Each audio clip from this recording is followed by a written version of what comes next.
Généralement, un bon esprit, un bon feeling induit une bonne attraction Mais magnétique. oui, alors attends, mais c'est pas parce qu'un mec t'a appelé Pis Pis, t'a appelé Ti Chéri, a dit oui doudou merci, que forcément ce bougre-là, c'est quelqu'un qui un dragueur de filles, qui cherche à se montrer intéressant, qui veut absolument faire comme si c'est un branché, les filles ne lui résistent pas, mais attends, just one second, même.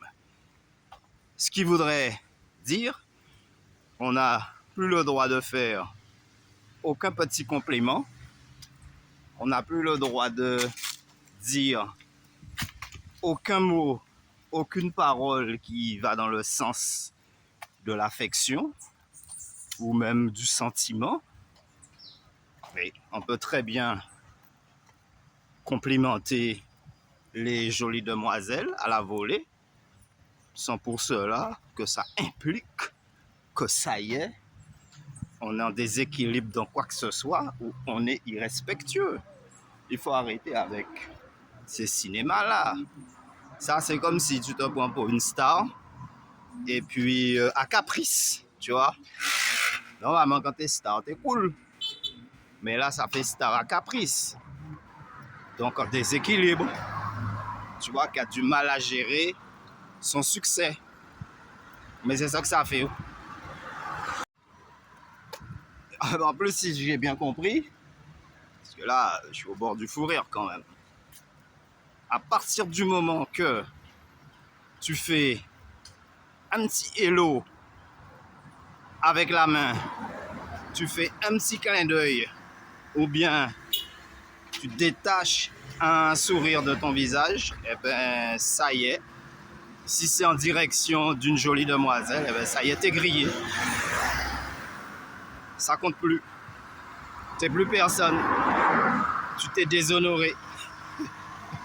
Mais non, mais attends, wait a minute. On va remettre les choses à l'endroit parce que là, je crois que il y a comme, comment on dit ça, un télescopage d'étoiles ou de planètes. À partir du moment que tu estimes que les garçons, les hommes t'accordent un petit peu trop d'importance, ils sont trop insistants ou persistants, eh ben, imagine que ça frise avec l'hystérie. Puisque quand tu arrives dans ce monde, en tant que jeune demoiselle, tu sais déjà que tu vas te faire draguer, quel que soit l'endroit où tu es. Parfois, ça va être par des mecs bien, qui correspondent peut-être à ton tempérament, ton style. Et d'autres fois, ça va être avec des mecs peut-être moins bien, mais qui ne correspondent pas à ton style.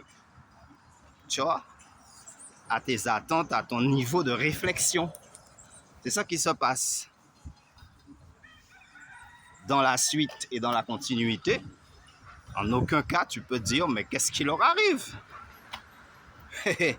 Parce que je vois aucun garçon quand les filles les regardent, même si c'est des filles auxquelles ils ne sont pas attachés, on va dire, ou pas attentionnés, ah ben, il n'y a aucun garçon qui va te dire hey, qu'est-ce qui lui prend, pourquoi il me regarde comme ça. Parce que tout de suite le gars il sait, de façon, comment on dit ça, innée, et ben il sait déjà que bon voilà, et c'est pas parce que le regard d'une fille est insistant sur lui que forcément le gars il se dit ouais ça y est j'ai gagné. Mais non. D'autant plus que peut-être pour lui-même c'est habituel. Donc il fait même plus trop attention au sourire des jolies filles. Alors je me pose la question, est-ce que justement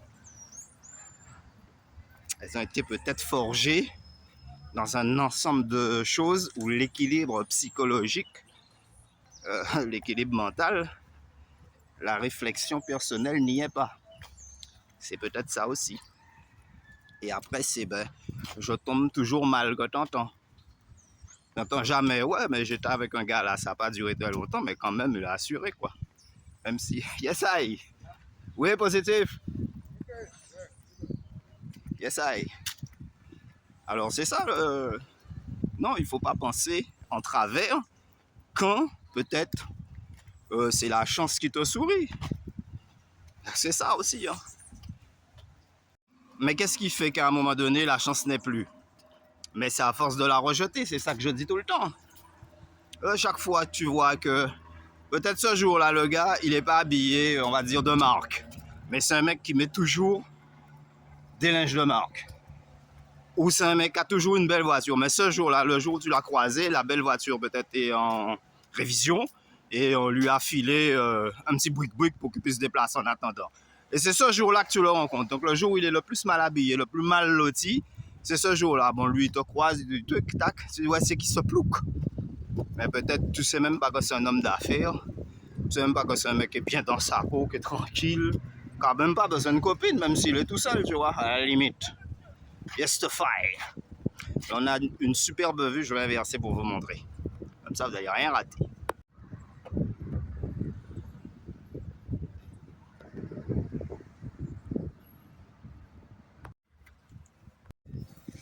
Alors moi, quand j'entends ça, je rigole. Je dis, mais non, mais il ne faut pas non plus avoir la grosse tête parce que, on va dire, petit succès il y a. Et le succès lui-même n'est pas permanent. Généralement, c'est par étapes. Un coup, tu le vois, tu es le gagnant.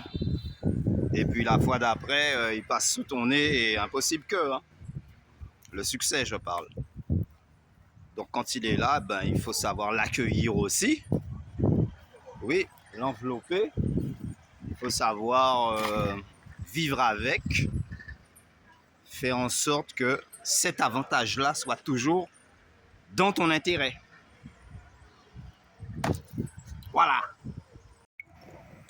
Et d'autres fois, j'entends, ah ouais, mais de toute façon, monsieur, c'est un blagueur, il est dans rien. Je dis, mais il n'a pas besoin d'être dans quelque chose pour être un blagueur. Totalement. Là, tu es dans un pays, si tu n'es pas un blagueur, c'est que tu n'es pas guadeloupéen. C'est ça, hein? Parce que nous, on a été éduqués à la blague. Avec les contes à l'antillaise, les histoires de voisinage, de macrélage même des fois, de trahison, avec des légendes créoles, tu vois, très mystiques, très au-delà de toute superstition, dans l'ordre du surnaturel et de l'invisible. C'est à ça qu'on a été forgé, en se basant sur, regarde comment la nature se développe, observe l'océan, observe le ciel, les étoiles, et travaille la terre. N'aie pas peur de salir tes mains, tu vois. Parce que derrière, c'est ça le vrai travail de l'homme. Ben oui, jardinier. Qu'est-ce que tu es venu faire sur la planète Terre à part t'occuper de la nature comme il faut? Jardinier alors, entretien. Mais tu as voulu surpasser ce domaine-là et devenir je ne sais quel homme de science et de grand savoir, mais en travers. Yes, I conjoint. Solide. Oui, vous connaissez. Solide. Tu vois? Sans te poser de questions, que je suis là, donc j'ai tout compris. Et bien alors, fais-nous profiter de toutes les connaissances que tu as au lieu de faire un petit bourrique qui en a marre de tout le monde. Et qui court se cacher chaque fois qu'on lui sourit. C'est curieux. Chaque fois que quelqu'un te sourit, tu fronces les sourcils, tu n'es pas content. Donc, on filmer moi-même. Non, mais au moins que tu nous parles de vidéo sérieux. Ok, espérez. Depuis où pas voler bita à moun et que bon, et ben voilà, donc on dira que l'amour que tu as pour toi-même, tu ne l'as pas pour quelqu'un d'autre, dans la mesure où tu estimes que tu es tellement induit de ta personne, tu as mis tellement de protection sur ta personne, tu t'aimes tellement qu'il n'y a pas assez pour donner à quelqu'un d'autre, dans la mesure où tu n'auras peut-être pas le retour que tu attends. L'amour que tu auras pour quelqu'un d'autre, tu n'auras peut-être pas ce retour-là. Et comme tu n'auras peut-être pas ce retour-là, eh bien, il n'y a pas assez pour les autres, pour aimer les autres. Parce que tout l'amour que tu as, c'est pour toi-même. Donc, les autres, ils n'auront pas grand-chose.